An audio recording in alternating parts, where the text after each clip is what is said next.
Hey everybody, it's Jesse, and today we're going to do some security work for our file uploader. So we built the uploader using Node, and we didn't do any type of security at first. We just got it working and left it alone for a while. Now I want to go back to it, and I want to make a whitelist for the different file types that we're going to accept, set a maximum file size, and we'll see what else we could put on here that's reasonable for security. And if you all have any suggestions or experience with Node and file uploads, let me know. You can check out the code. This is our server .js file in the repository. The link is in the description. So I've changed it slightly from what's in the repo. So I haven't committed any of this yet. I'm doing this all on a separate branch, and what's the name? The file type check is the branch name. So that branch is committed to the repository, but there's a little bit that hasn't been committed yet. So you'll be able to see most of this file, and I'll show you the parts that have changed.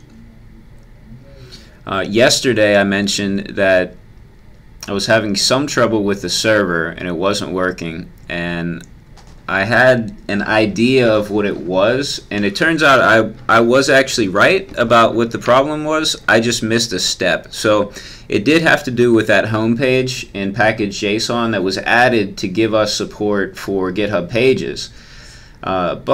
So what I had done, and I mentioned yesterday, was I took out that part of package.json, the homepage part, and then I tried to run the server again. Well, the step that I missed was building. So I didn't rebuild before I tried to run it.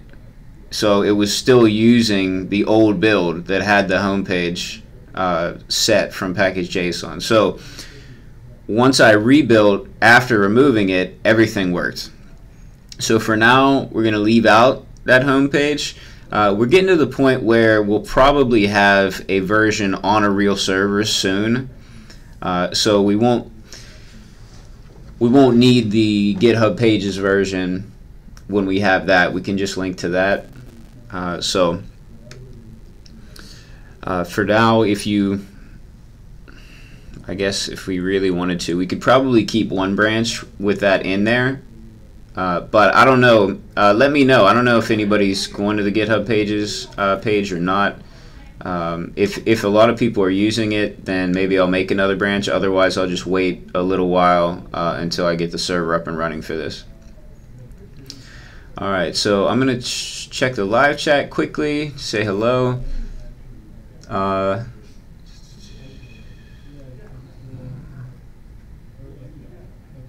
Okay, so I have a question. So Andy says, do you use CreateReactApp for all your projects?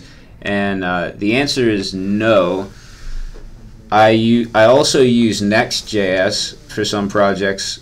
If I need server-side rendering, I use Next. If I don't need server-side rendering, I usually use CreateReactApp. I think CreateReactApp, I don't really know for sure, but it seems, this is going to seem weird because it makes a lot of decisions for you, but it seems like I have more freedom with CreateReactApp in terms of what I want to use. Like for instance, I can use React Router, Redux. I'm sure there's a way to do that with Next, but Next comes with routing and things built in. So I experiment with more things when I use CreateReactApp. So I'm not sure that that's a great reason to choose one or the other, but that's what I've been doing, and it's nice to try out different things. All right. So Matteo is joining us from Italy for the first time live. Welcome, Matteo. I'm glad you could join us. Brett said first time on the live stream as well. Awesome. So we have at least 2 first timers. So welcome. That's exciting.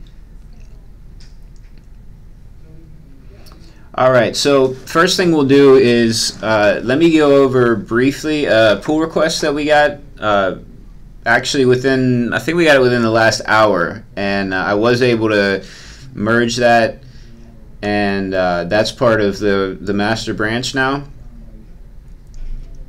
So wow, we got a lot more. So John S is the first time. Emetomer, not sure how to say that, is first time too. So awesome. That's really exciting. Sometimes I wonder if I just had the same people watching or if I do get new people. So alright, Juan's first time, Christian first time. Wow, this is really cool. I'm excited. Alright, so since there's so many first timers, let me take a few seconds just to explain. Now, this may be your first time live and you may have watched this before, so sorry if this is a repeat, but the way this show works, so basically you're watching me do my everyday job. I'm a front-end developer at a university. Sebastian says it's his first time. Yeah. Yeah. So my goal, this is not really a tutorial. The goal is just to give you an idea of what things are like for me. I don't really know if I have kind of an average experience as a developer or not. I've usually worked alone, and that's why I kind of felt the need for something like this, because I don't really know what it's like for other developers. I've always been freelance, or now in my current role, I'm the only front-end developer. There's one other person that does a lot of development work, but we usually work on separate projects. So I don't really have a team. So I thought it would be cool to just share what I'm doing, and it's kind of built into a team now, where we have a lot of different people contributing to the project and helping out in the live chat. So I try to keep it kind of as interactive as possible, where I take your suggestions, and a lot of your suggestions get incorporated. I learn a lot from you all. Hopefully you all can learn some from me, or at least learn from my mistakes, which I make frequently. And I don't, obviously it's live, I don't edit anything out. So the format is, I give a little introduction, I review pull requests, and then we get to the code. We'll code for usually about an hour, maybe sometimes more. Every 25 minutes, I take a 5-minute break to check the live chat and answer questions. And then at the end, whatever questions are left over, I just take that time to answer all the questions. Usually I can get to all of them. It's very rare. Maybe like 2 or 3 times it's happened that I couldn't get to all the questions. So don't worry about putting any questions you have in there. Be patient if I don't get to them at first, though. If there's a lot of questions in there, I may not get to them till the end. But I'll do my best to get to everything. The recording of this will be available on the freeCodeCamp channel just a few minutes after the stream ends. Okay, so I think that's all the normal stuff that I need to say about the stream. So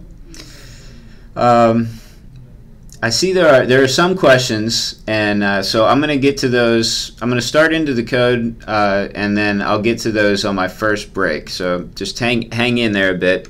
Also, there's a lot of really knowledgeable people in the live chat, so sometimes they get to the questions before I do and give great answers, better answers than I could give. So make sure you check. If you ask a question, keep an eye on the live chat, and you'll probably get some really good answers. Okay, so first things first, let me just show you this pull request.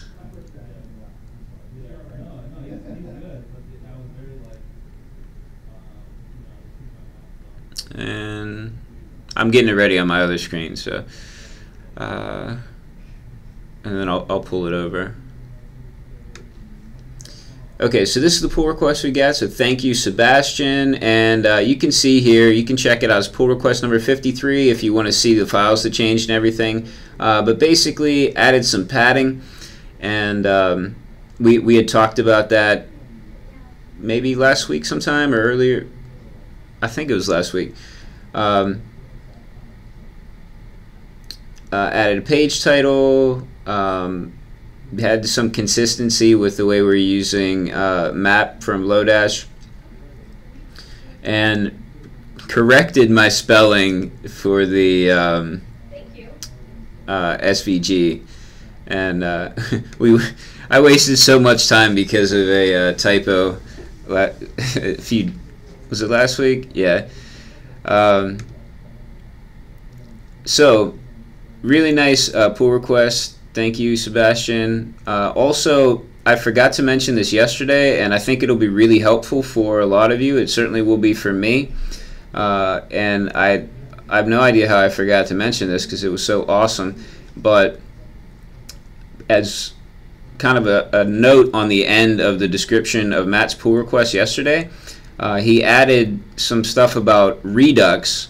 He actually made a repository all about, it's basically just an example of using Redux, and it's really well commented. So if you're interested in learning Redux, check that out. The link's here, and I forked it as well, so it's on my GitHub profile too. But really cool and useful. I had mentioned last week that I was having trouble with Redux on the Udacity React nanodegree course, and Matt last week had said, had offered to help, and then without me even asking, just provided so much. So I really appreciate that. And I haven't had time to work on that course yet, but I'm going to work on it probably at some point this week. Hopefully I'll have some time on the weekend as well. And I'm definitely going to go through that repository and learn as much as I can. Okay. Let's get started. I do want to apologize to anyone who was watching the Instagram stream yesterday, which, if you're not familiar with that, on Instagram I have a second stream at the same time as this one, and you can see my face if you're interested in that. But it's just kind of a novelty type of fun thing. So but anyway, I had the wrong camera on, so everybody was looking at my desk instead of my face for the first few minutes. So sorry about that. I didn't even notice it until a few minutes in. But today the stream's good right off the bat. Alright, so here's what I've added. So let me show you what I brought in. So I brought in this file type package. So with this package, at least from my understanding, what it's supposed to do is read a stream, just enough bytes to know what type the file is. And so I thought, yeah, definitely, I want that. But then I couldn't get it to work, probably because I was trying to read files that were not being streamed in. Then I found on Stack Overflow someone trying to do a similar thing. And you can just check right from Formidable, which is what we're using to handle our form data. You can just check the file type. Now here's the thing I'm not sure about. On the Formidable documentation, it mentions that doing it this way, so just getting file type, is not, it says it's the file type, is it as reported by the client? Let me see. I have the documentation up on my other screen. I want to read you what it says exactly. File type. It says the MIME type of this file according to the uploading client. So I wasn't sure what that was saying exactly. And here was my worry, was if that is that being sent client side, could that be faked? Would it be more reliable to try to get that file type plugin working, because that's actually reading the bytes of the file instead? So let me know what you think about that, if you have any experience with that. I think I'm going to go with this for now and maybe try to do a little bit more research. I've already read through a lot of stuff without really finding a definitive answer. But for now, I'll try this out, and hopefully this works. And you know, I'm not like really worried about malicious files and things. I mean, I'm reasonably worried about it, but it wouldn't be the end of the world. This is going to be on its own separate server, not connected to anything else that has to do with any of our sites or our databases or anything. So even if it were to happen, which I'm going to try my best to make sure it doesn't happen, but even if something were to happen, it's going to be contained, which is good, but I'd still like to do it the best way possible if I can. So if you know of any resources that I can use to learn more about this, you know, please let me know. All right, so we're going to go along with this. So right before I started the stream, I had just added this in here from the Stack Overflow question. And what I'm doing is I've just created a constant called type, and actually I copied and pasted, and so here we go. I wanted it to be called file type. Okay, so file type equals this is from Formidable, that we can go file.type. Now that will give us something like image slash and PNG, right, JPEG, something. So that's what it'll give us. But I don't want to have to type image slash for everything to check. So that's where we're doing the split in the pop, so that it returns something like this, which is a little bit easier to check. So basically most of this, if not all of it, well, not all of it, I did change a bit, but most of it is just copied and pasted right from Stack Overflow, and for the most part unedited. So I figure we'll try it out, and I'm going to upload some files and see if this will actually work. Basically what we're doing is checking for the file type. If it is one of these types, then we'll go ahead with this. Otherwise, we'll console log incorrect file type. And we'll also make sure we check the uploads directory to see what has actually been uploaded. And let me, yeah, I definitely want to,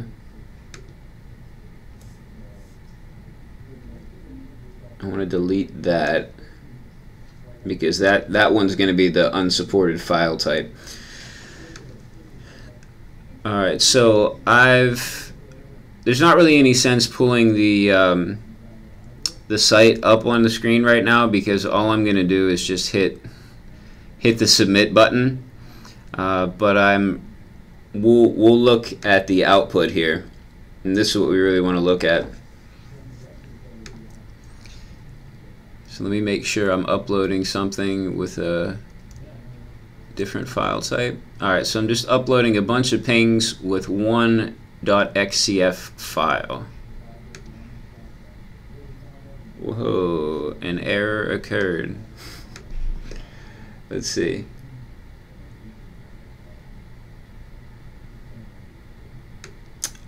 Maybe I didn't hit save.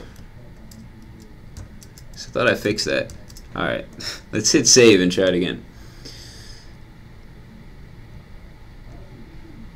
There we go. Alright, so let's see what happened. Okay, so once it got to here, we see it says incorrect file type, and then do we get a message? We still got a message that it's uploaded, but it should not have actually uploaded. Let's see. Right, and it did not upload. So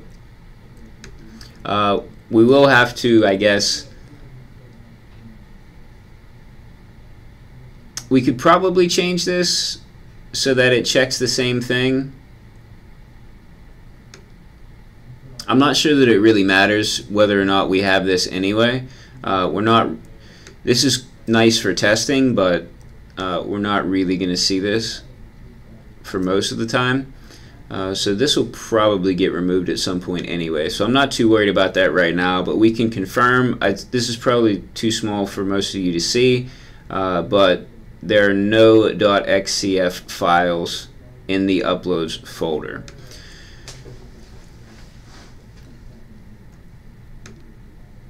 Alright, and I forgot to start my Pomodoro timer. Let's see what time it is. Alright, I'm going to do just a 10-minute right now since I forgot to start it, and after the 10 minutes I'll do my 5-minute break and I'll go back to the live chat since we're about 20 minutes in anyway. That'll be close to what it would have been if I would have remembered to start it.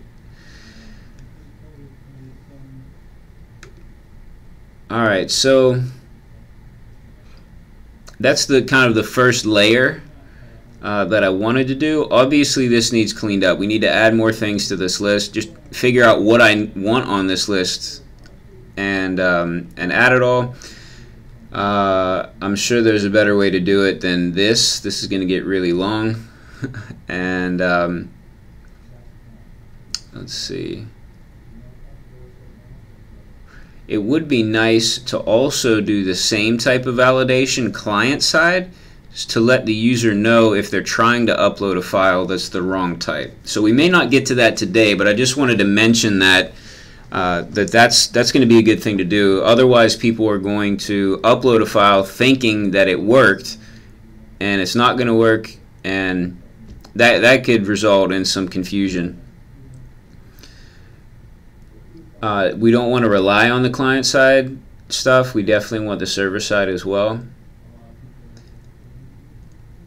And let's go with, let's try to limit the file size now. So Formidable comes with, let me try to find, here we go. I'm going to bring over the documentation on Formidable so we can all make sure we're all looking at the same thing. So file size. So this, we can get the file size right from here. There's also an option. So we can also limit the fields size. So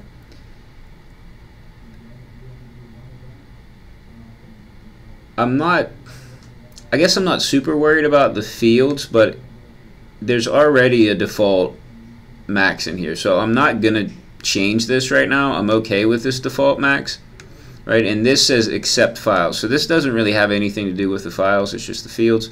So the default's fine, but what we want to do is check the file size and then reject any files. Let me think what a reasonable size is. I'll just put just any size in there for now just to test it, make sure we have it working, and then I'm gonna check to see what size limit I have in place currently for the older version of this that's live right now, and I'll probably stick with the same size limitation since users are already familiar with that. The other thing that I'll mention while it's in my head is we're going to want to change the file names. So as far as I understand, security-wise, the reason you'd want to change the file names is potentially so. Like, we want users to be able to access these files, right? So I want to be able to access the files. I want people in my department to be able to access the files on the server by the link. In case for some reason the files don't get transferred over to our project management system. So that folder where the files are is going to be accessible. So I don't want somebody uploading something and then trying to run it So we're going to change the file name, right? So they won't be able to just type the file name that they entered in and run it. They'll have no idea what the file name is. That file name is going to get sent. The new file name will get sent in the email that's going to go to our project manager. So she'll be able to click on those links. The user is going to get sent the old file names just so that they can confirm that those were the files that they intended to send. But they're not going to be able to click the link and check their files out. So that should, prevent some malicious activity, I suppose. And correct me if I'm wrong, but that was my understanding of the benefit of changing file names. And I guess there's also a benefit of people not overwriting files. So if they happen to upload a file with the same name, it would overwrite the file that was in there. So this way, files are going to have a unique name, and you won't have either of the problems that I just mentioned. Alright, but first let's check out the file size. Alright, so I'm just going to console log file size just to make sure that it is working. I think it will. I really don't have any reason to doubt that this would work, but I'd rather check it out now. Oh, okay. Alright, so it's not working in there. Probably because we have it in file begin. Let's see.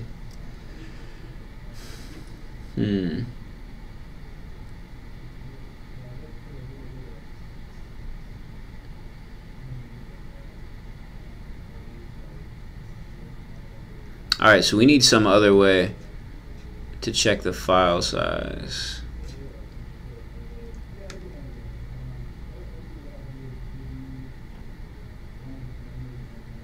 I mean, obviously, if I put it here,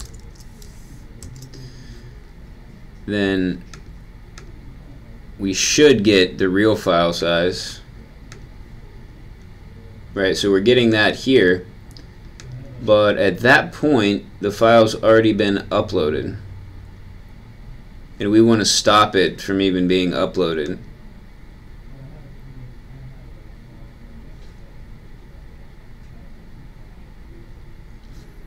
It seems like I'm missing something that's really obvious here, right? There should be a way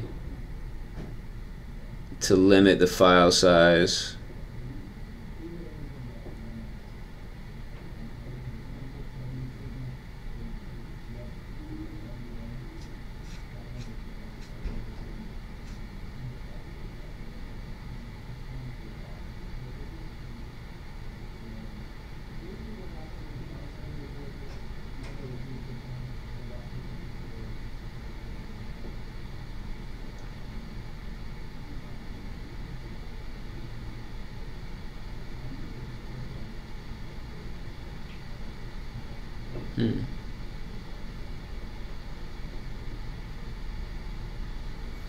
Yeah, I think I still have, I still have the Stack Overflow question where I got the previous code from as well. I'm interested to see how they're handling that.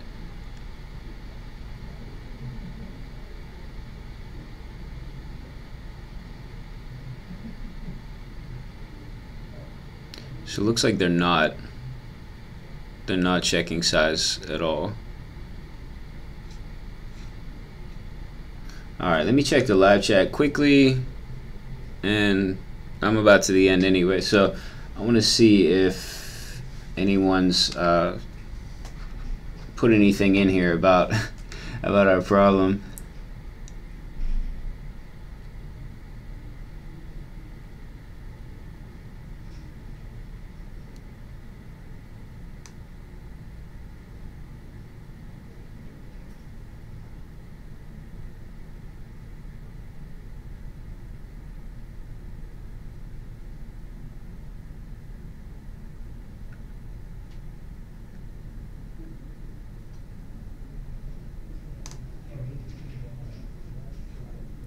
Okay. All right, so looks like we have some suggestions, so thanks. John Hansen suggested sanitizing fields and suggests GitHub.com DOM Purify. So I'll check that out. Thank you for that.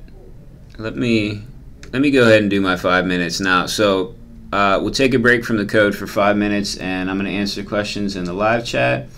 Then we'll come back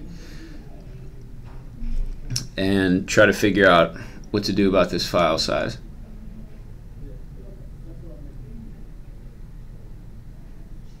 And actually, maybe I'll explain, when we come back, I'll explain a little bit about how we're uploading files in the first place. Because if you didn't catch the episode whenever we did that, then you may be a little bit confused if you've never handled file uploads in Node.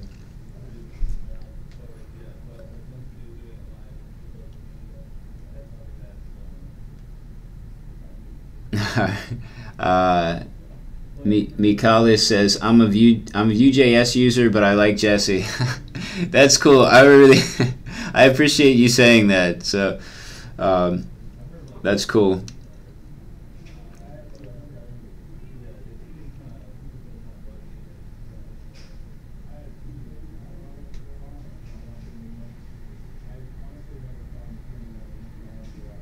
Christian says, this is pretty nice. Thank you.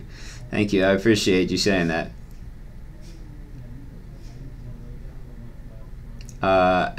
Abdul Aziz says, I joined freeCodeCamp last week and I'm excited. Awesome. Awesome. Glad you joined. I hope you're making it through the exercises and everything, and feel free to ask any questions.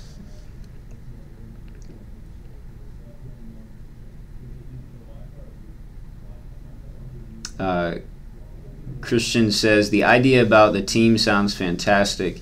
Yeah, the team thing came as kind of a surprise to me. Well, the first thing was I didn't know if anybody would even want to watch this at all. In the first week or so, there were maybe like 2 streams where I had no one watch at all. And then I had just maybe like 1 or 2 people that watched consistently. And then whenever I got invited to do this for the freeCodeCamp channel, I got a lot more viewers, just because of how well-known freeCodeCamp is. At that point, it really started to pick up and feel more like a team when people started contributing to the project, both from pull requests and from suggestions in the live chat, from messages on Twitter and things. So now that team is just kind of grown. And yeah, I can't take credit for planning that at all. It happened, and it's been great. And I've learned so much from the suggestions and all the code that has been contributed. Because obviously I go through it all. I can't just merge stuff in without looking at it. And when I go through it all, I have to try my best to understand it all as well. So I know my coding has gotten, at least I think it's gotten, a lot better. Maybe one day I'll go back and watch some of the first streams and compare. And maybe you all have seen some sort of change if you've been watching from the beginning. But yeah, that's been a really, really pleasant surprise, having this community now.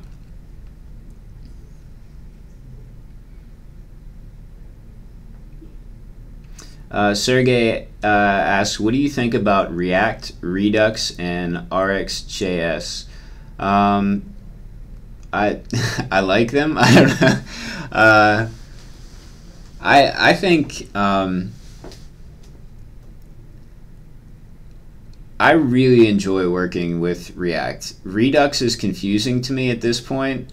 I guess the big picture concepts of Redux are not that confusing. Like, I get the flow of everything, but the actual implementation of particularly trying to get data from an API and then put it in the component. Right now, I'm getting the problem where my components are rendering before the data comes in, and then they don't ever get the correct data. So I'm missing something somewhere along the way. So I don't know if it's in my reducers or my actions or what. So that's just kind of the thing that I'm working with right now that's confusing to me. I'm not really sure, how to troubleshoot and the best way to go about that. So I'm not to that point. I think, at least for me, when I work with something new, a lot of what I'm doing at first is just trying to adapt what other people have done without fully understanding everything. After you work with it for a long time, after I work with it for a long time, I get to the point where I can start doing my own thing more. At that point, then it gets a lot easier when something goes wrong. But I'm at that first stage right now where, since I don't fully understand everything, when something goes wrong, then it's really hard to figure out why it went wrong. And sometimes, I'll change something without even realizing, what it does. But I mean, that's how you learn. It's this second project for the Udacity course is taking a lot longer than I had hoped it would take, just because of that, because of having to troubleshoot what I'm doing with Redux. So anyway, don't know how great of an answer that was to your question, but that's just, I guess, a little bit of what I think about React and Redux. Alright, so I'm going to go back to the code now. I didn't make it through everything that's currently in the live chat, but I'll come back to it. I'm going to write down the timestamp for where I left off, so I don't forget, and I'll be able to get back to it more quickly on our next break. So let me start up our 25-minute timer, and as I mentioned a few minutes ago, let me just take a moment just to go through what we're doing. So we have a form. So we have this form, and when we hit submit, the form goes to our uploads path. And so everything within, so we're using Express, so we're using Node.js, right, which is JavaScript running on the server side. We're using Express with that, okay, and a bunch of other stuff to help us make handling forms easier. So in particular, Formidable. We're doing some things with that. So we're using SendGrid to send mail, okay, but basically the main thing we're doing is we're listening for that uploads. Let me see where it's at. I lost it. For when something comes in to that uploads directory, and then we're going to do some stuff if that happens. So in particular, we're using Formidable to handle that form data. Alright, so that helps take care of some things for us. And then, particularly what we're working on right now is, what do we do with the files? So on file begin, so when we the first time we start to get a file in, we're uploading it, right, to our upload directory with a certain file name, and right now we're just keeping the same name, and that's our file uploader basically. So that's what we started with, and it works. I mean, down here we're just console logging the file name. Down here we're making an array of the files because we use that later on when we want to send things to different places. So we're this is where we're getting all the values of all the other inputs, and we're creating a string out of all those inputs and adding breaks in between it, and then that way we can send this data in a more readable format. And then down here we're doing some sending emails, right? So we're sending that string, and we're also sending file names. And then we're also sending some things to our project management system, which is called Wrike. So we're sending that same data that we send the email, but in addition, we're also sending the actual files. Okay, so that's pretty much everything that's going on in our server.js file. So if you haven't seen one of these or worked with one before, like I said, it might look confusing. It's JavaScript, and it's using a lot of different packages from NPM, but you know, the basics of what's going on, I think it's not that hard to understand. So hopefully, you know, that was a decent overview for you to understand the context of what we're doing. And now we'll get back to, okay, file size. That's what we want. So we tried getting the file size on file begin. That's not going to work because the file has just begun being uploaded, and it's showing up as 0. What we want is to get the file size let's see. Let's get the file size. Sorry, I just got distracted. I looked over at the live chat and saw someone, Christian asked, "Are you Jesse in San Francisco?" I am not in San Francisco. I am in Ohio right now, so quite far away from San Francisco. But I like San Francisco. It's a really nice city. I like that there are very few traffic lights and a lot of stop signs. I think that's really cool. And all the streets are in like an alphabetical grid and numbered, so you really can't get lost. So there's a lot of other really cool things about San Francisco, but that was just really cool to me. Anyway, I guess I'm gonna have to do some Googling here quickly. Let's see.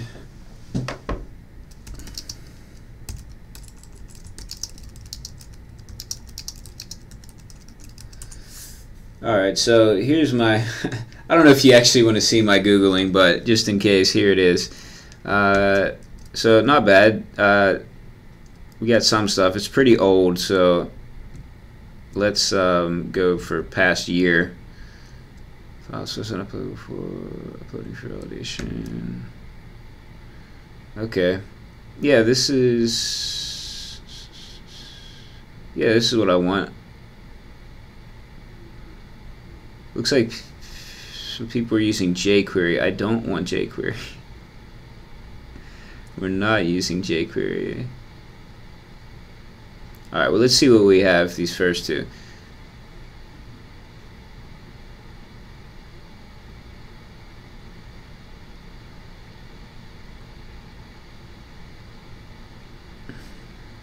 I mean, I'd rather, this is all client side, of course. I think we should have a client-side check, but I'd rather have both a server-side and client-side check. Yeah, so maybe I should be more specific. In Node. Okay.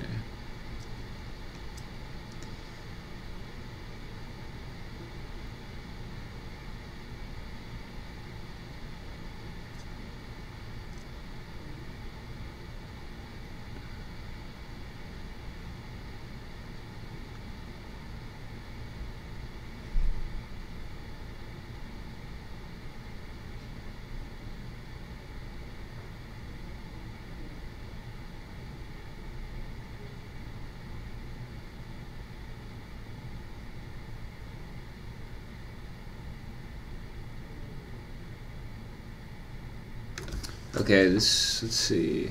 So we do have FS already.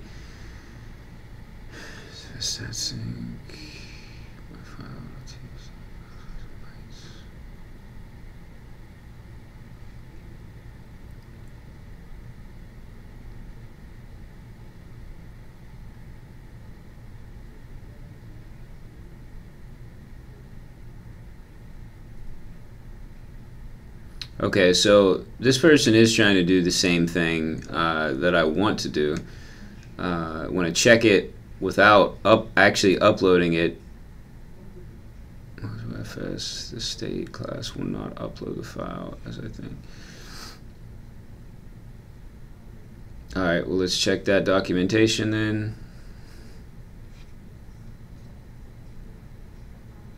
Alright, so we're checking the documentation for getting the file size. Let's see.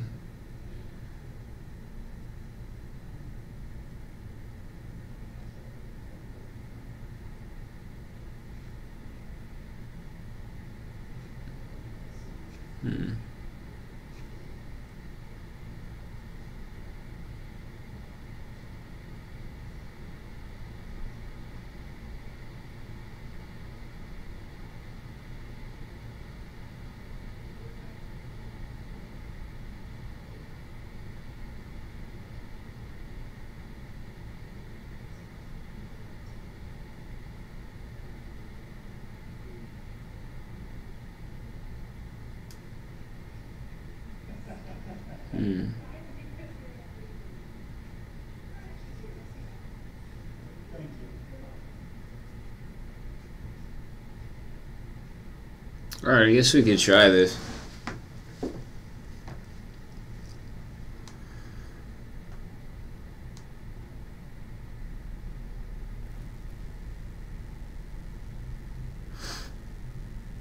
Alright, so let's see what they had done.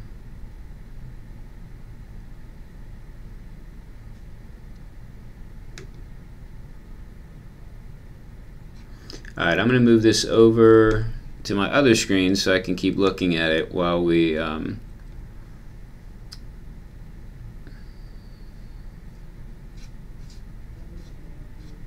test it out.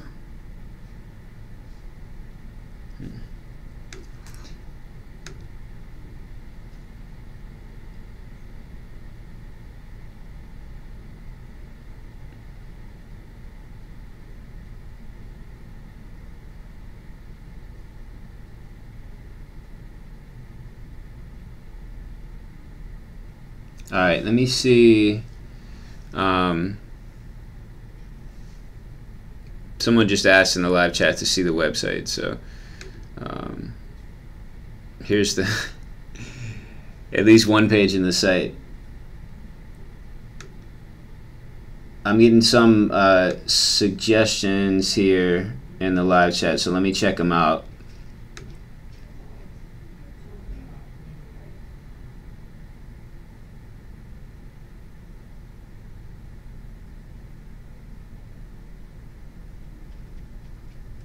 Oh, okay. So Brett's saying to use the on progress and check it like that. Okay, cool. Hey Philip, how's it going? So Philip's in the live chat. Says it's been a while. Yeah, it's been a while. Hopefully everything's going well with you. Welcome back.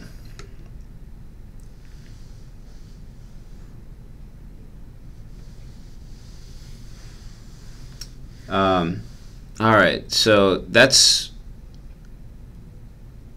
where's Formidable? Here we go. Alright, so let me show you what, I think it's down here, what we're talking about. Okay, so we're checking this. We're going to use this to check on our file size. Let's see how we're going to do this. Well, let's copy it first and play around with it. Okay.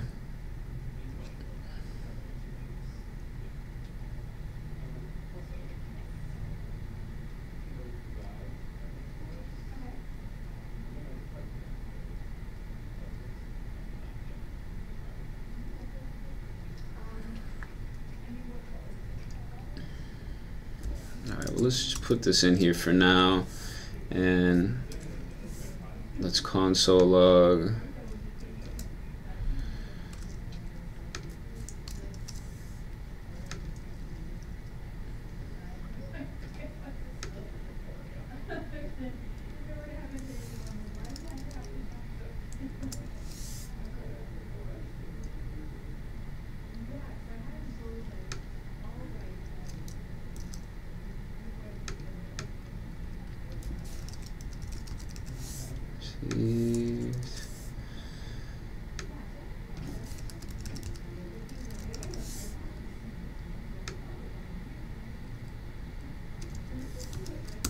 Alright, so let's just check out what we get when we do this. So this should, the documentation says for each chunk of data that's downloaded, this should give us values. Okay, so let's submit that. Awesome.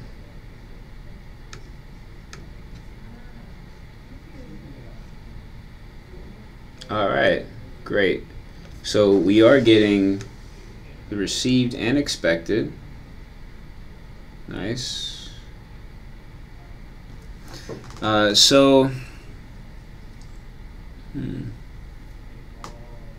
Really, as long as we know the expected,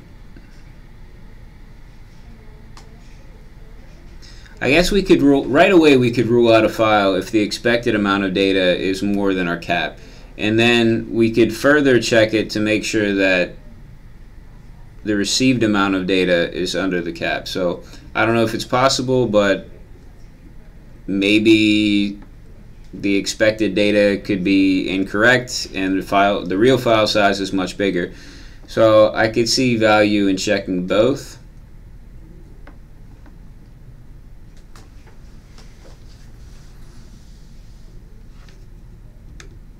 All right, awesome. So thank you, Brett. That was definitely what we needed. All right, so now let's just figure out how we're going to hook this up into what we're currently doing. The easiest thing would just be to put this form on right in here. I don't really think that'll work, but it's such an easy thing that I think it's worthwhile to just try it, even though I have just really small hopes of it actually working. But let's give it a shot. Hey, well, we didn't get an error there, which is nice.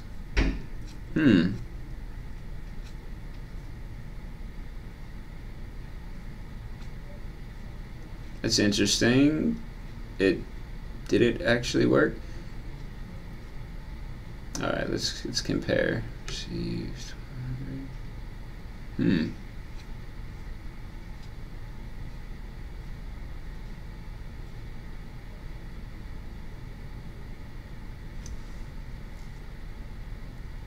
Okay.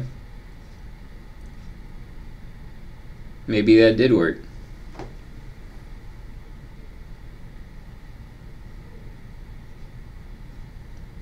I did not think it would work, but if it did, that's great. See? So it's always worthwhile to just try something, especially if it doesn't really take that long to test it and know if it works or not. Alright, so I think this works just like this, which makes it a lot easier. So what we can do then is, now obviously there's always time to refactor. So if you're looking at my code during this and thinking like, what is he doing? Certainly I'm open for, well, number one, for me refactoring, but also if anybody else really wants to refactor, you know, this is available on GitHub for pull requests, and I appreciate that. So for now, I guess I'll leave those logs in, and let's put scale if, let's see.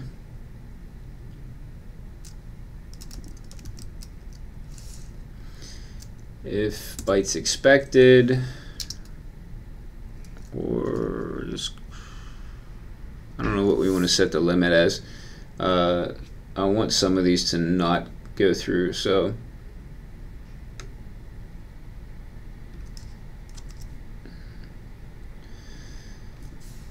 expected is greater than,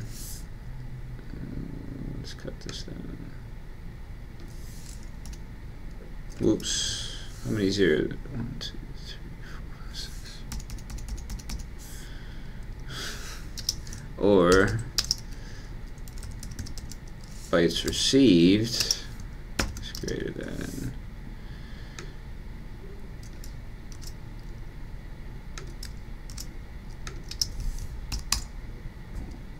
then we will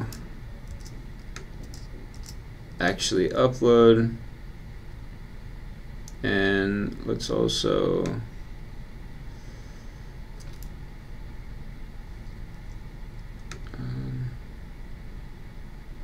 yeah, we'll be able to see what gets uploaded.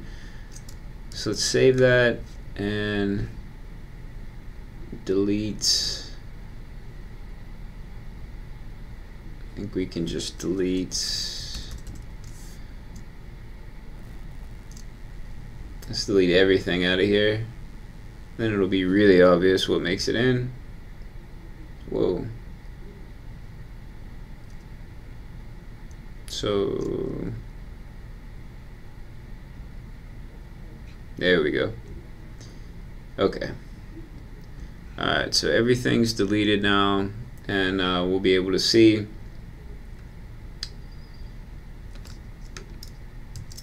what gets uploaded. So let me see. It may not upload anything. I'm not sure what all these sizes are, but yeah, let's see. 20,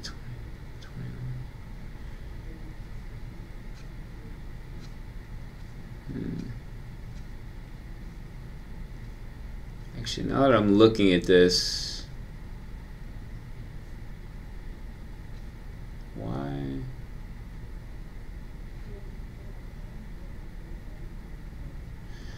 It's really odd that each one of these files is exactly the same size. That makes me think that something's wrong. So let's give it a shot.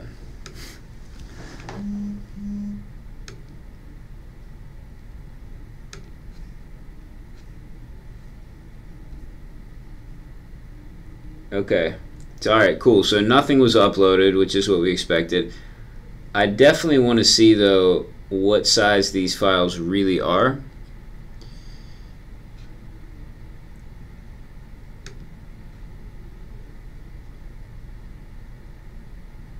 Let's see. So I'm going to try to find these files. See which ones we're trying to upload. ReactAPI day 4.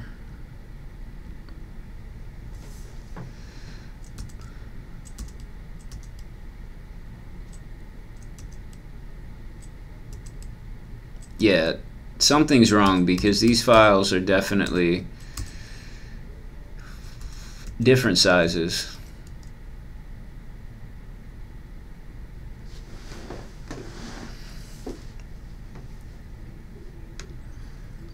Alright, so what's going on?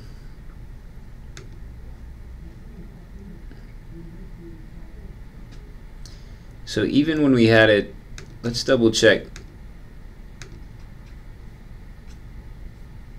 back to this, the first time.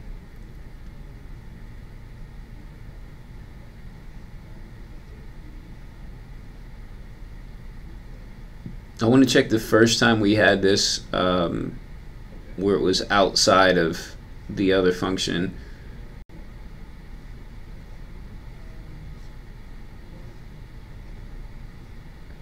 There we go. Alright, so we had, for that first file, 21. Okay, so it was already happening then. I'll have to give you ideas. It makes me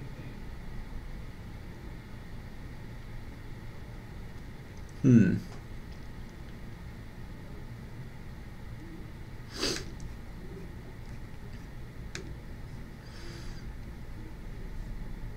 All right.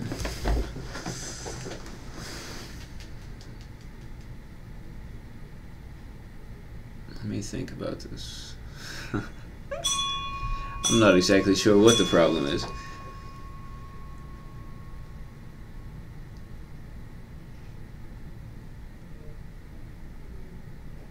It's what should be happening.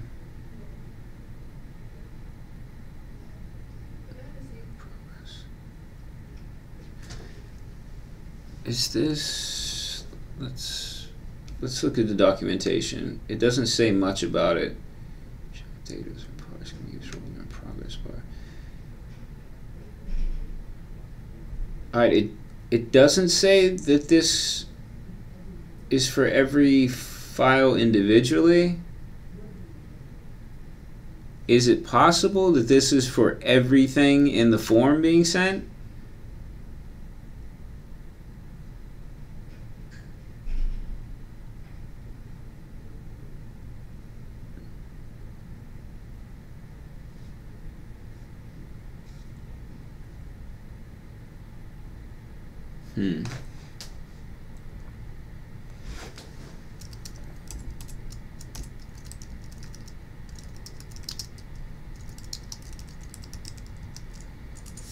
Alright, well, I know how I guess we can test this. Let's remove one of these files. So we're going to go from day 4 to day 7 instead of day 8. Now, if it was giving us the total of all of this, it should be different, right? Otherwise, if it's something else going on, like for instance, maybe it's just telling us the value for this first one over and over again, then it should still be the same.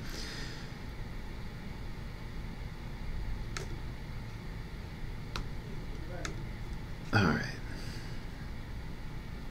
Okay. Alright, so we got a different value now.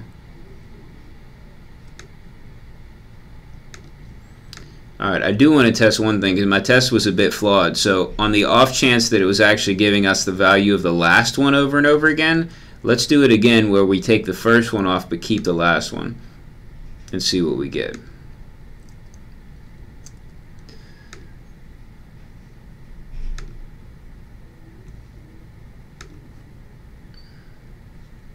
Okay, and that's a different value as well.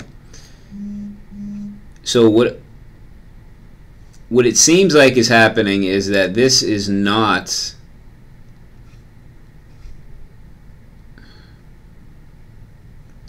the value.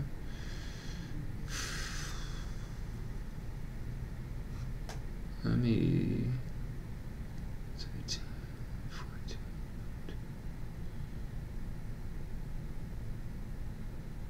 Yeah, this makes sense.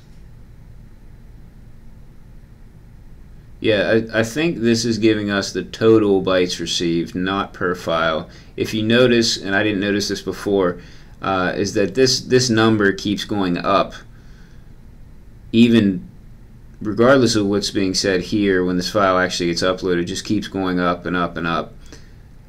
So at first I had thought for some reason that it was restarting every time, and I just was not paying enough attention.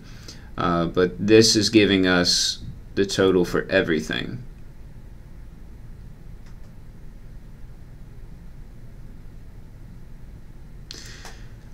If that's the best we can do, that's not terrible. We could just set a max, which, I mean, how would that be different than setting a limit to the number of files and then a max per file? It really wouldn't be. I guess it doesn't necessarily matter one way or another. You know, if we set a 1 megabyte limit and a 10 file limit, or if we just set a 10 megabyte total limit, it's still going to be the same. I guess it would be less confusing to the user if we could set a per file limit. But if we can't, this will still work. So my timer did go off. That was a really fast 25 minutes. So let me go back to the live chat, and I will scroll up to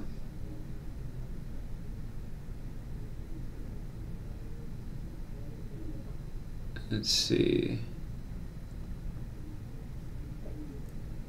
I'm going to scroll up to the point in the live chat where in Eastern time it was 8 minutes after 2. So I'm about an hour behind in the live chat. And let's try to answer some more questions.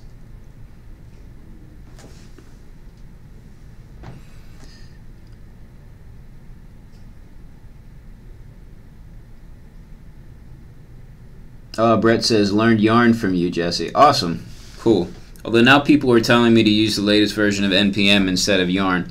But I've seen mixed things about that. Some people are saying Yarn is still faster. I don't really know. I probably won't change for this project.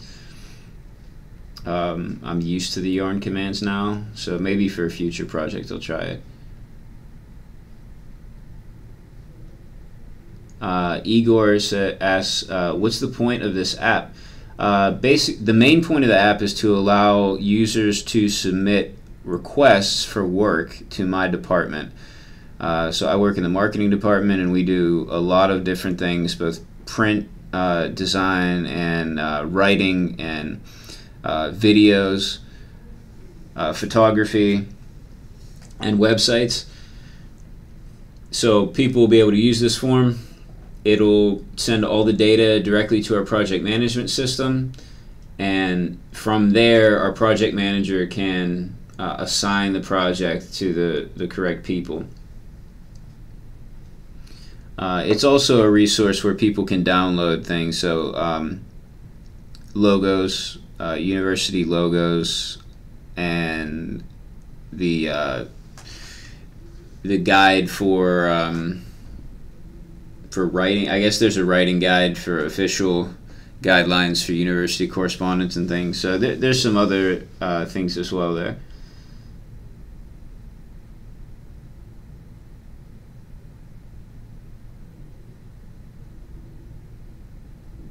Oh, it seems the audio was cutting out for Mandela Effect Conference. So it looks like it's not cutting out for anybody else. So I'm guessing then it's not something on my end. So sorry about that. I'm not really sure if I can do anything about it though.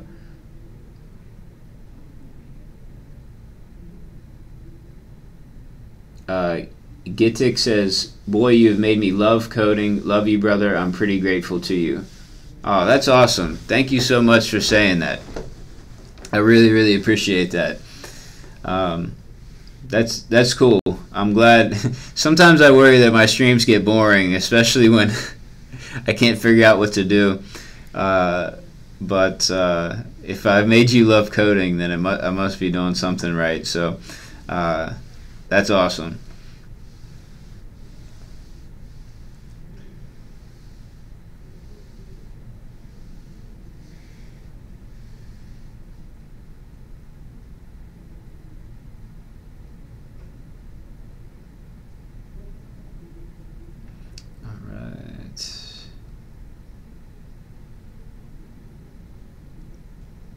Brett says, Brett was having a conversation with someone else who's also from San Francisco, but he mentioned in that conversation that I like Jesse's streams because he goes through the bumps in the road.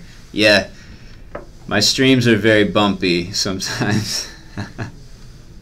That was the point. I definitely, it's intentional that I don't prepare beforehand for two reasons. One of them is a very selfish, lazy reason, and one of them is a useful reason.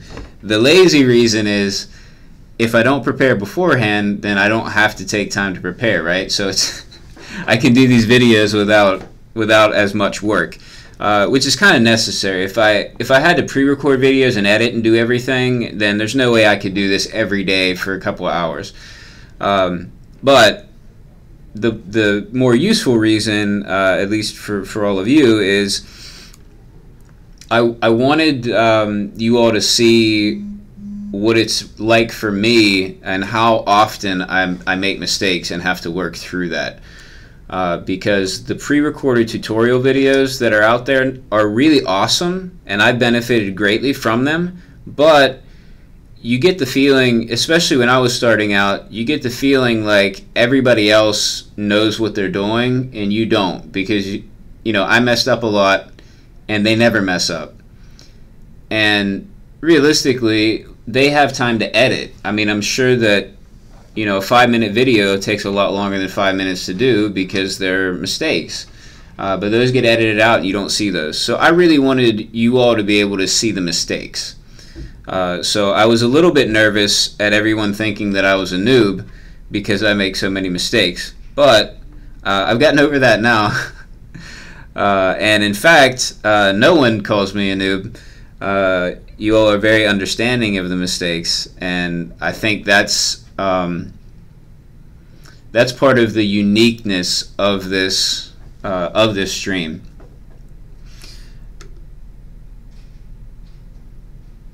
Is uniqueness a word? I'm not sure. It just sounded weird when I said it. Okay.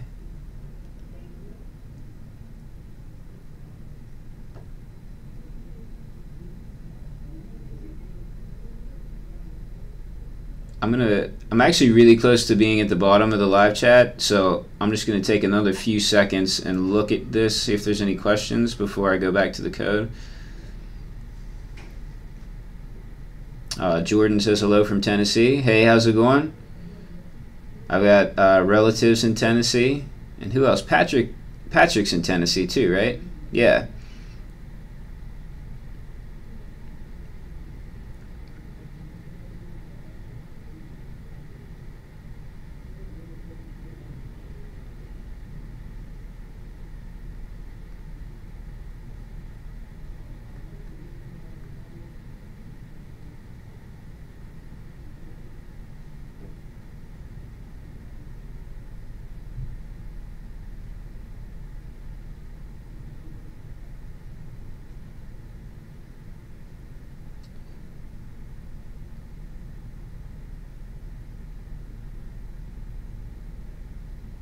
Okay, I'm glad I looked down because there's a lot in here talking about what was just going on. So it seems like you all figured out what was going on before I did.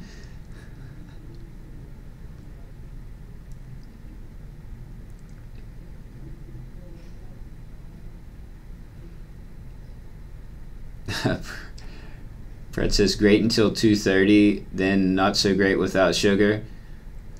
Yeah, that's kind of what I was getting at when I was talking about refactoring. Is this that'll get added in later. Sometimes when I'm really trying to do things, I just fall back on the very basics of JavaScript just to get it to work, because I know I'm comfortable with the basics, and I don't want to be troubleshooting for something and it's just me not remembering how to do some ES6 thing.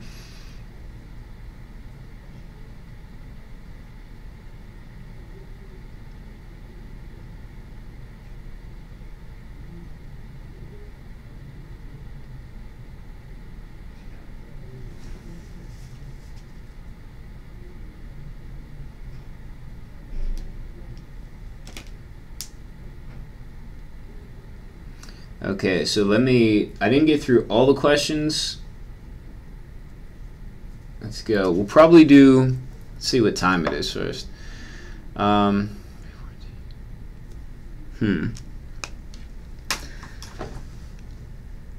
think I'll do one more session of coding. I'd really like to get this working, and then we'll go back to the live chat and answer questions. So let me start this up one more time, and let's see. So I see Joseph has said there's a max file size option for Node Formidable incoming form, and is that the one we looked at?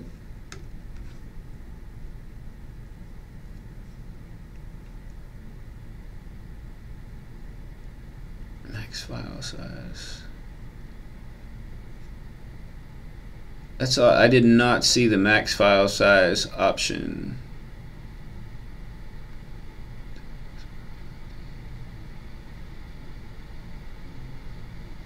Yeah, so I'm not seeing the max file size.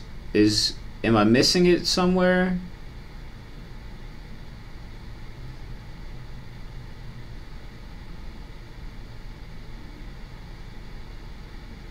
Okay, so it's not in here yet. But is it, let's see, can I use it? Let's see.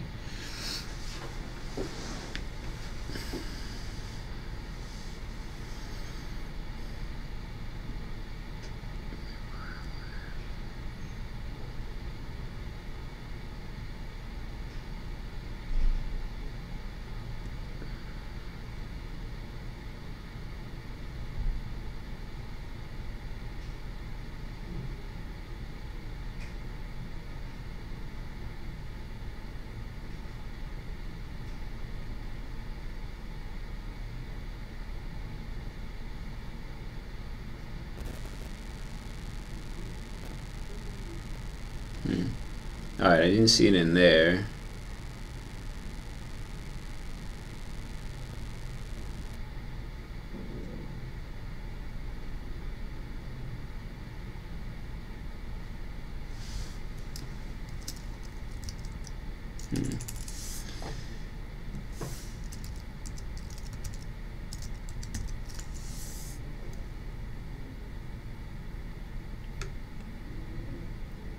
Yeah, it's definitely in there.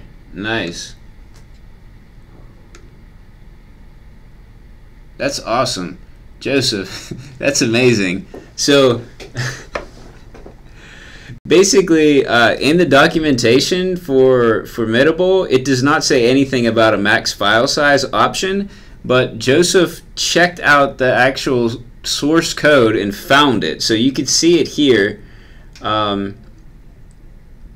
in incoming form. So I don't know why I didn't just do this right off the bat, but this is really useful to just search an entire repository for something.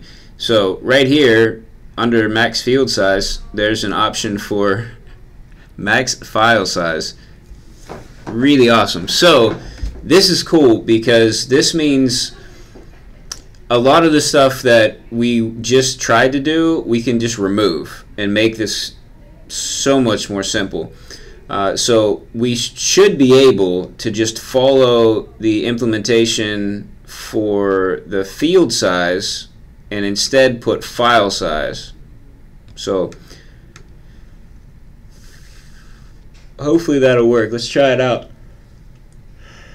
Oh, excuse me, I was yawning.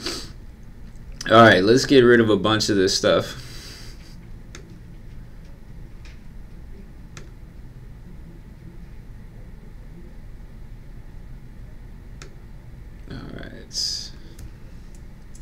Actually, let's keep this. We want that still.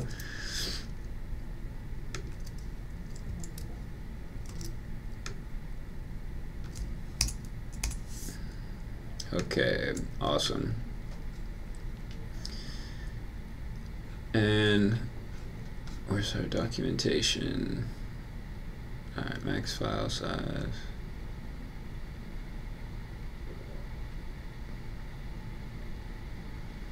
Oops.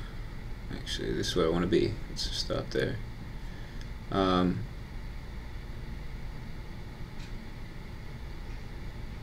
Yeah, so we should just be able to go form.maxFileSize.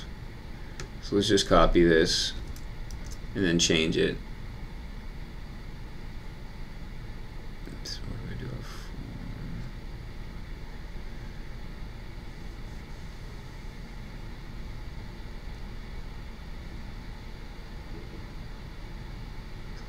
There we go. Alright, so let's put it up here.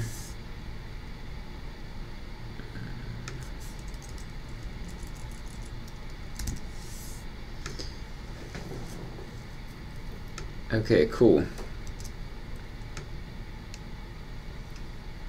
Now, let's test this out. So, actually, probably doesn't matter. We can just keep, could have just kept the ones we had, but let's make sure. Alright, so this is empty. Submit. Awesome. Let's check it out. Okay. And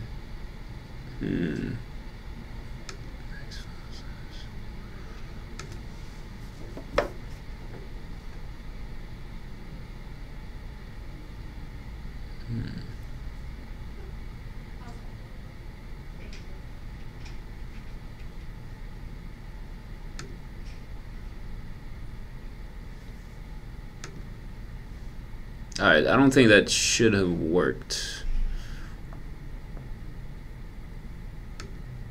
Maybe let's check the versions we're using.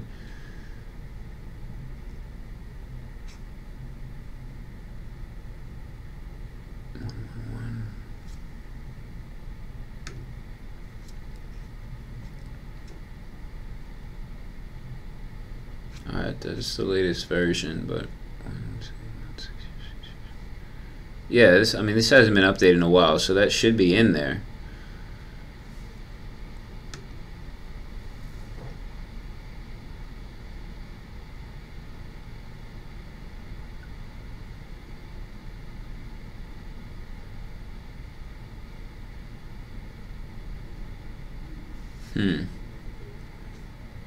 Alright, let me check. So Joseph said he saw it in a pull request that had been merged. So let me check it out.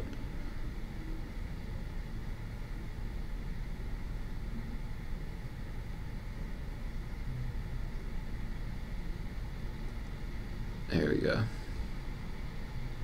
Let me check out what they say. Not much.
Okay, so maybe this is a little bit more complicated.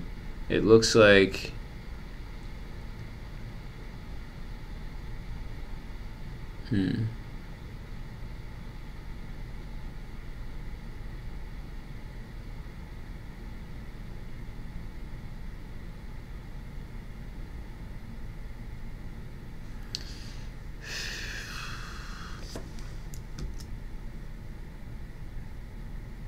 it looks like Multer actually has better limits for this.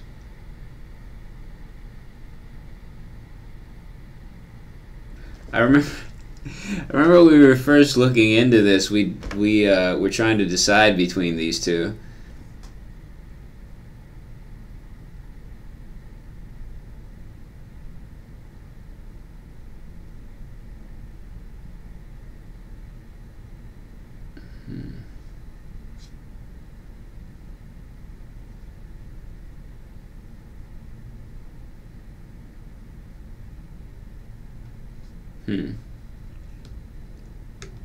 Okay, so basically, for whatever reason, this didn't work when I just did it.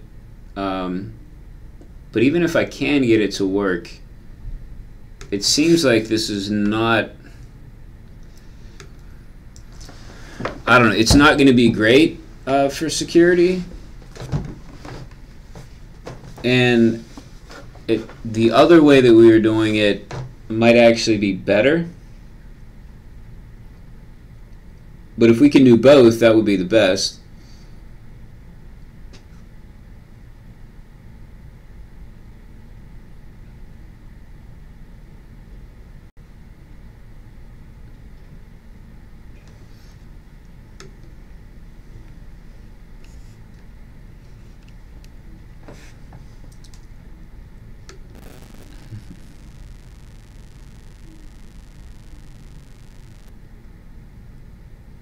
Alright, let's see. I just saw in the live chat. Okay, Joseph said make it really small. That's a good idea. That'll definitely tell me if it's working or not. Yeah, let's make this really small. So, how about this? That's pretty small. Alright.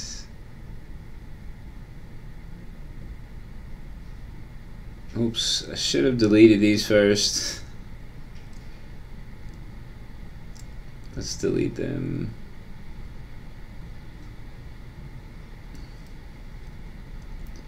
I want to delete all of them.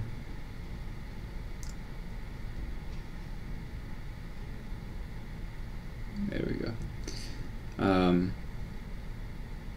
Alright, let's try it now. Ah, they're there. Okay, yeah, so it's definitely not working.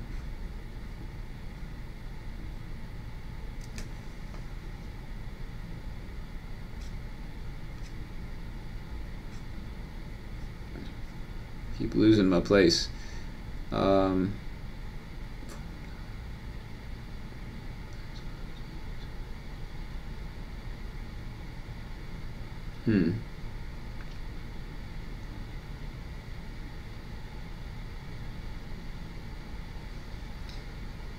That's odd.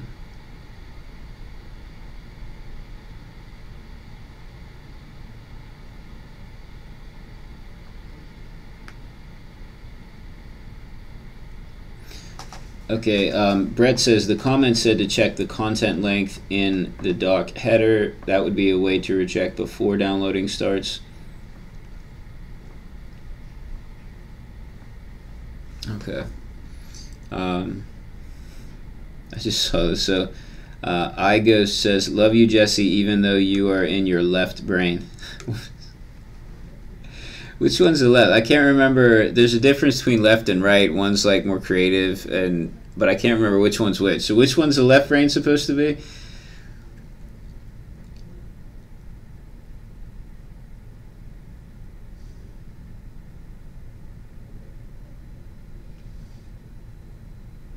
All right.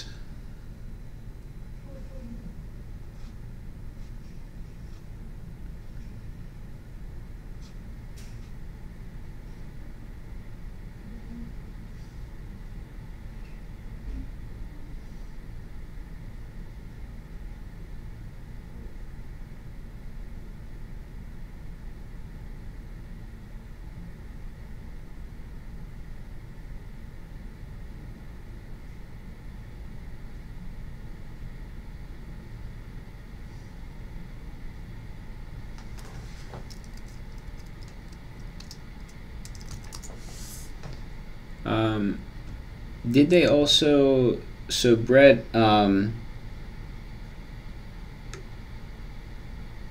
okay, so Igo says left is for logic, right is for pure love and creativity.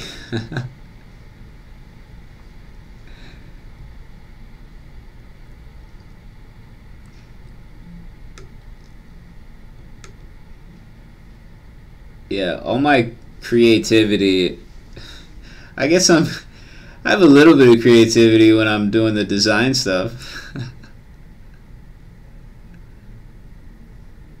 I save most of my creativity for the kitchen. I like to cook.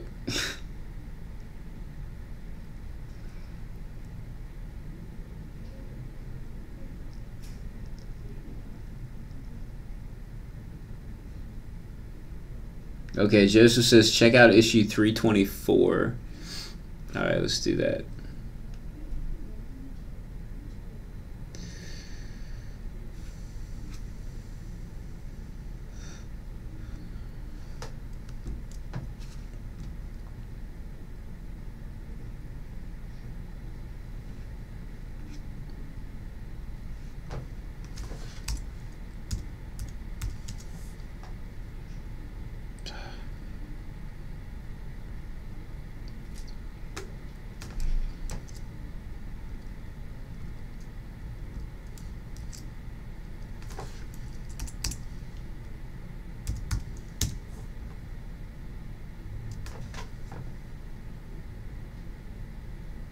All right, awesome.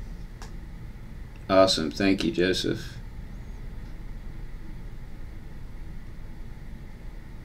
All right, Igos has asked if I could talk about myself. Maybe I will a little bit after this session. So in 8 minutes, I'll talk about myself a little bit. If you want to know anything specific, ask it now. I mean, otherwise, like, I guess a lot you could talk about.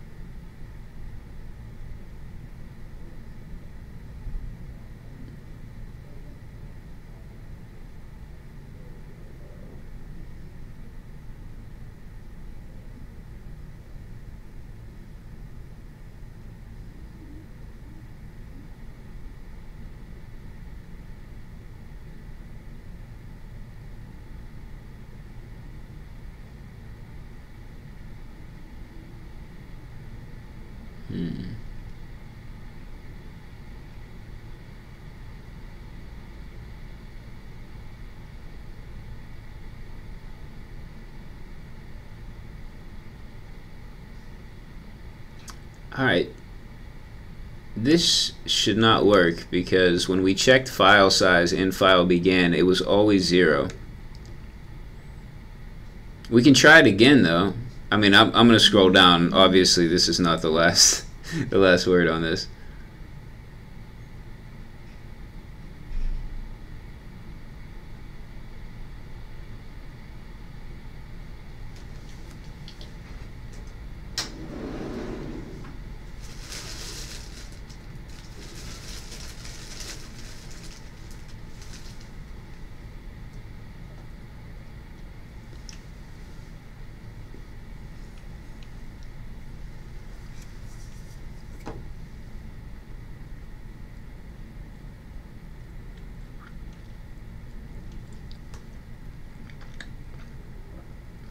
Sorry, there's been a lot of me reading documentation today.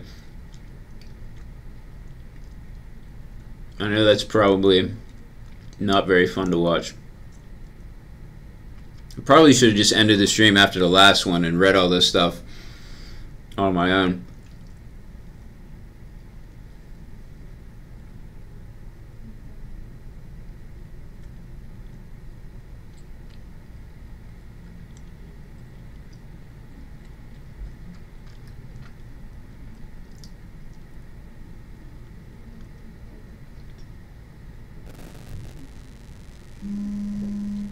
Okay, here we go. Yeah, this is what happened to us.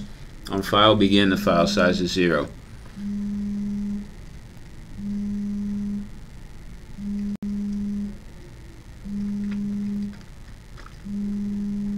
Oh, I switched to Multer.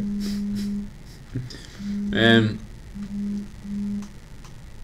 if we end up having to switch, I mean, I guess that would be, I guess it would be okay, but I'd rather not. I don't know, maybe it wouldn't be a big deal. Hopefully we can find a different solution though.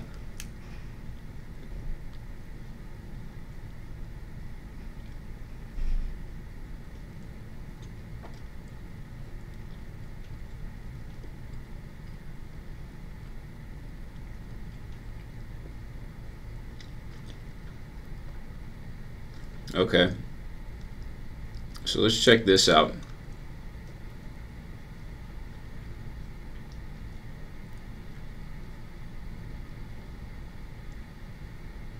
I wish this wasn't an image. Wow.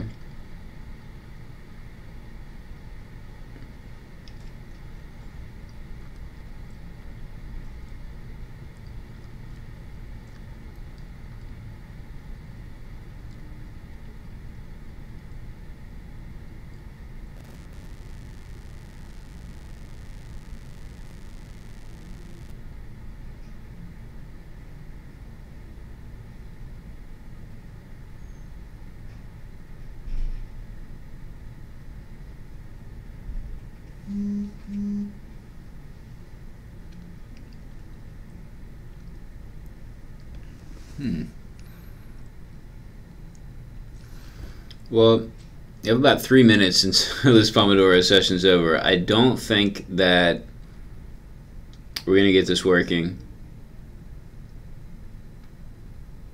in that amount of time.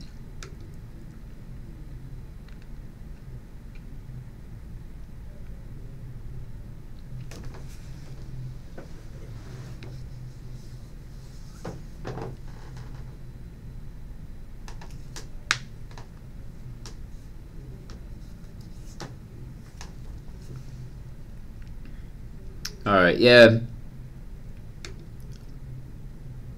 I think I'll have to read a little bit more, try this. I'm also going to look into using Multer, see how hard it would be to switch. If the switch is easy and we could still do everything we want, then it might take less time to just switch than to figure out how to do this. Especially if it ends up being that the way Multer does it is more secure than what we would be able to do, you know, with something like this. So, I mean, because this is a lot of code to do what you can do in, you know, a very short line with Multer. So, I have used Multer before, so I'm not completely unfamiliar with it. Okay. Alright, well, I'm going to go. I'm not really going to get much done in 2 minutes, so I'm just going to go back to the live chat. And oh well, sometimes that happens. I really try to get things done, but we did at least figure out. We figured out a lot of stuff. Didn't get everything completed, but made some good progress on understanding how Formidable works, and so hopefully I can build on a lot of that. And thanks for you know, everyone helping me out with that and really finding some good stuff in the documentation. So let me go. I'm going to scroll up a bit to where I left off and go through some questions. So the coding portion is done for now. If you don't want to stick around for the question and answer, that's fine. Thank you so much for watching, and tune in again sometime if you can. Otherwise, if you have a question, put it in the live chat now. I'll do my best to answer it. And if you would rather ask it privately, you can direct message me on Twitter or some other social media network. I'm pretty much on all the main social media channels. Okay, so where did I leave off? 312. Okay, so David asks, do you have any advice for beginners? I'm 16 and want to become a web/software developer and still deciding whether I need to go to university or not. So let me see. So there was at least one response I can see to that. So let me read the response first before I talk about it. So Mandela Effect Conference says, if it is paid for, go. Then if you want to try programming, take 9 hours a semester and go to boot camp, and then look for an internship. All 4 years that you were in university. Yeah, so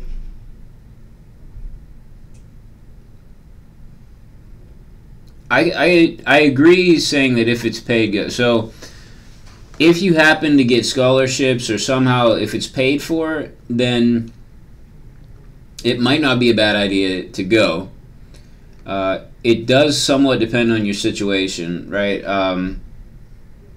If for some reason, like, you really need money now, then even if your school is paid for, then you still may not be able to afford it, right? Because there's other expenses involved that sometimes that don't get paid for, and then there's the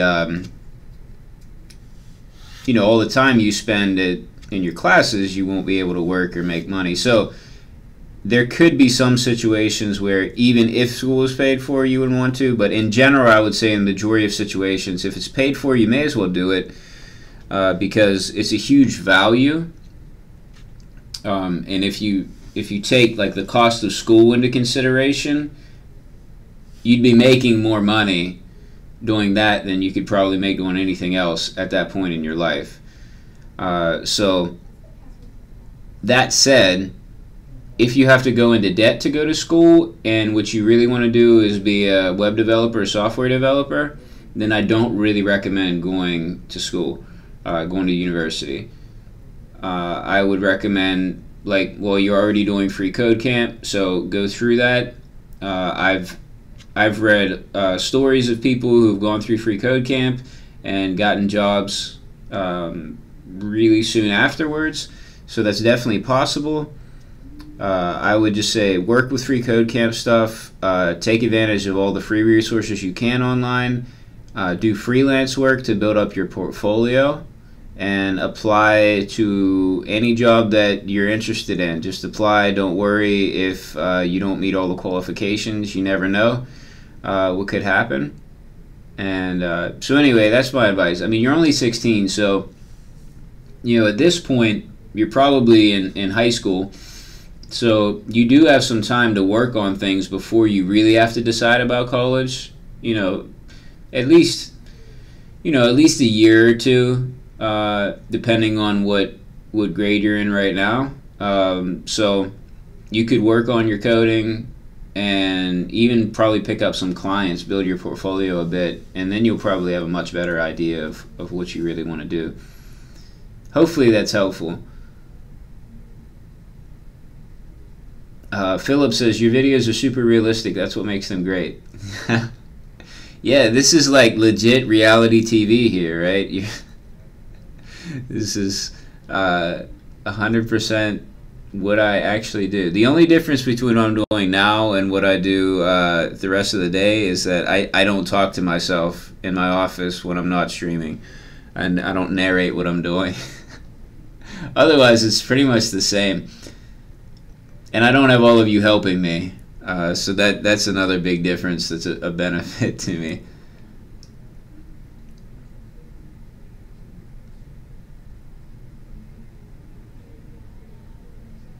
Raphael says, hello everyone. Hey Raphael, glad you could join. I love the name Raphael. I named my first son Raphael.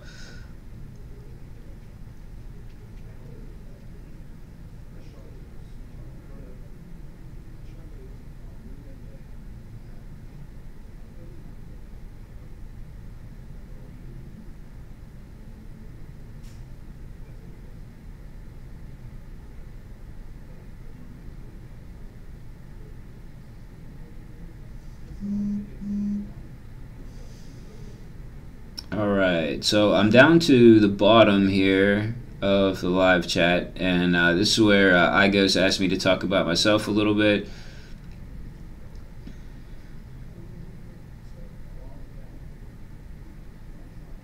Okay, so let me do that.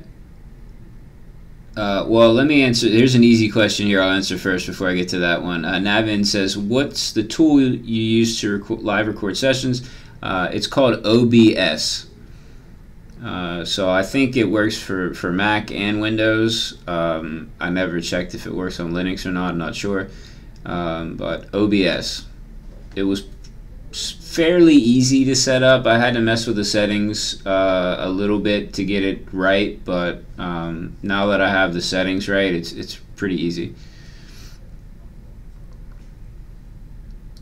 Cool. And Navian also says, hi, once again, it's 1 month back. We started 100 days of code. Would request you to make one session. It will be an honor for us, please. I'm not exactly sure what you're asking. So, request you to take one session.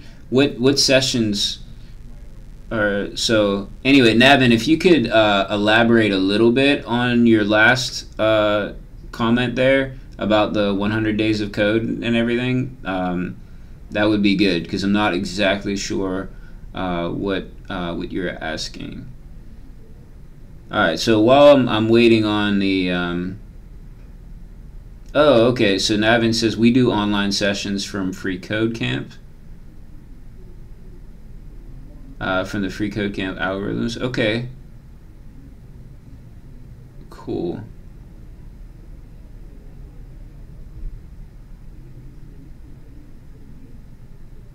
So, all right, so let me know if I'm wrong on this. So are you saying you have basically like it would just be a session of doing a freeCodeCamp algorithm online?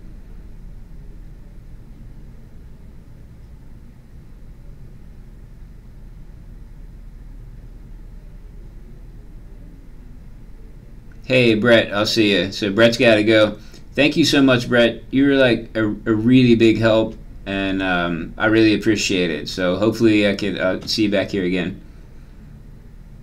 Okay, some suggestions help too. Okay, Navin, that seems pretty cool. Could you so my a link to my Twitter is in the description. Could you direct message me there with more details and time to kind of so I can get a better idea of exactly what's going on? And let me know. Or I mean, if you find me on another social media or email or something, that works too. But usually Twitter is the most reliable way for me to answer. So just let me know some more details. We could talk about it. But that sounds pretty cool. I'm definitely interested. All right, so iGhost. Let me get to your question a bit about myself. So iGhost wanted to know a little bit about me. It also said, I will start computer science university in a week, so good luck with that. Just don't know what to expect at the uni. All right, so anyway, so I'm not sure exactly what area of my life that you would want to know about, but I guess I'll just give you really general overview. So I'm going to set a timer for 5 minutes because otherwise I'll just go on and on. You all probably know by now that I can talk when I get into something. So yeah, so if you want to know about my coding journey, I did a video on my own channel about like when I first learned to code and kind of the steps along the way to where I am. So I'm not going to go into that so much since you can already watch that. And that's on my channel, which I think is linked in the description. But basically, all right, here's the basics. My name's Jesse, and I was born and raised in West Virginia in the United States. And I live in Ohio now. I work at a university. I'm a front-end developer. I'm married. I have 4 kids from the ages of 8 down to 9 months old. Not sure if that's the information you expected. But anyway, yeah, I do live streams now, and which is crazy because I'm normally pretty private. Before I did this, I really never posted very much on social media. I was very nervous about anyone even seeing my code. If I would go to a conference, I usually didn't talk to a lot of people. So. It was kind of odd and like a spur of the moment decision almost. Like one morning, I think I had thought about it occasionally, but I remember one morning waking up and getting ready for work and thinking like, oh, I'm going to do this. And then I just came in and did it. Like, that was it. Yeah. So, so I was somewhat introverted. And, I mean, I'd be fine if I didn't leave my house very often. So, not that I don't like people. I mean, I love people, and I usually am fine when I'm around people and get into it. It's just the act of actually going out to go do something. It's like jumping in a pool. Like, I don't want to jump in a pool if it's cold, but usually once you jump in and get used to the water, it's fine. That's kind of how I am with, social situations. It's a little bit hard for me to leave, but once I'm there, I'm okay. So that's, I guess, a little bit about what I'm, kind of how I am not on the stream. I mentioned earlier that I really like cooking, so I've worked at restaurants before, never as a chef, but just pretty much everything else you can do at a restaurant besides being a chef, and so I've kind of picked that up. So that's kind of my other passion, my other hobby, besides coding that I'm really into. I don't really get to do it as often as I can because I'm usually working. But when I do get to do it, it's really fun. I do some gaming, not really a lot. I enjoy StarCraft, which is an old school game from the 90s. Not StarCraft 2, I mean the original StarCraft. And then otherwise, I'm pretty much confined to mobile games, which I know people say that's not really gaming, but when I'm busy and I have 4 kids, it's like so much easier just to play on a phone in one hand while I'm holding a baby in the other hand. So helps pass the time when you're walking around at night trying to put a crying baby to sleep. So anyway, so I'm almost done with my 5 minutes of me. So obviously there's a lot more to tell. It's just kind of throwing out whatever I could think of for right now. Let's see, I'm 31. I don't know if I ever said how old I am. So 31 years old. Let me think. My favorite sport is American football, although I rarely ever watch it and certainly don't play it anymore. Let me think. I used to be a high school teacher. I've been a high school teacher before. I've been a manager at a fast food restaurant. Done a lot of things. I used to be a day trader in the stock market. So anyway, my 5 minutes is up. So I know that was kind of all over the place and didn't necessarily have anything to do with coding. But if you want to know about more of coding related things about me, then check out my channel. I have at least one video about that.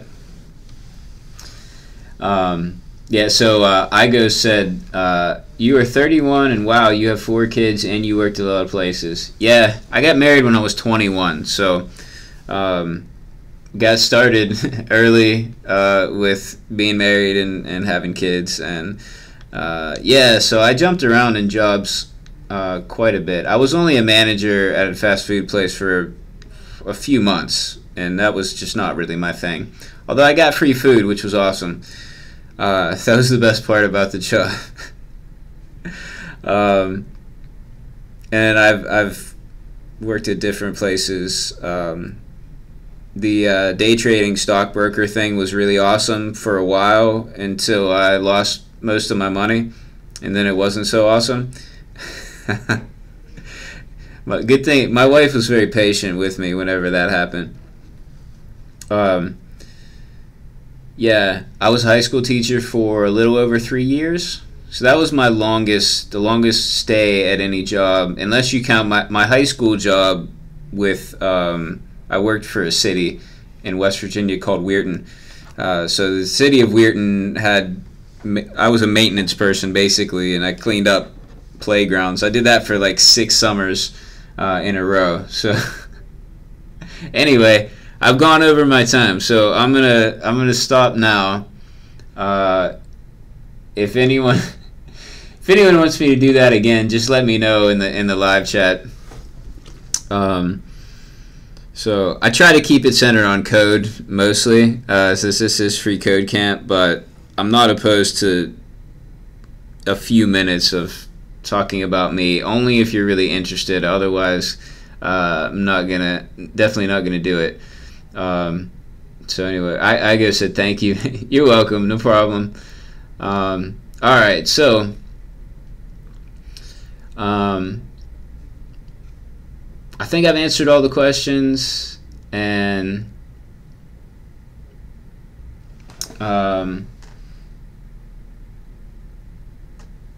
let's see. Yeah, I think. Sorry, I'm just checking my calendar on my other screen to see, make sure I can stream at the same time tomorrow. Actually, yeah, tomorrow might be a little bit different time for a stream.